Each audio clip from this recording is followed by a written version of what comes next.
Hello all, Mike Logan from Logan Family Counseling. Rainy, chilly day in Rockford, June 1st, 2009. And I've been doing little videos since the beginning of the year, and hopefully a few of them have been interesting or worthwhile to you. But today what I want to talk about just quickly is women's addiction treatment. I have not been involved in the addiction field for a long, long time. My specialty these days is domestic violence, psychoeducation.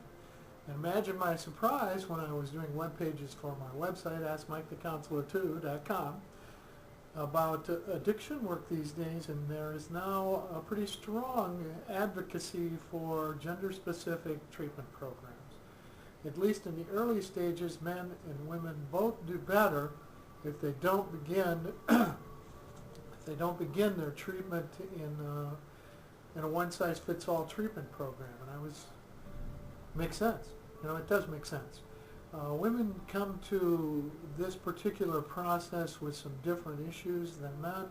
Oftentimes there's been domestic violence and sexual abuse, and they typically aren't comfortable talking about that in front of men.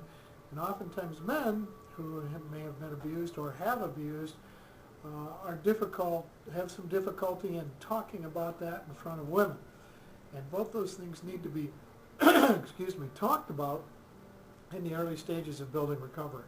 So it makes sense that women and women's recovery groups building strong relationships and connections the way that women do, spiders weaving a web. And there's a lot to that, a lot of ancient spider imagery for women. Women building strong relationships can support each other through the early days of recovery when they're struggling with systems, child care issues, keeping their children and staying sober.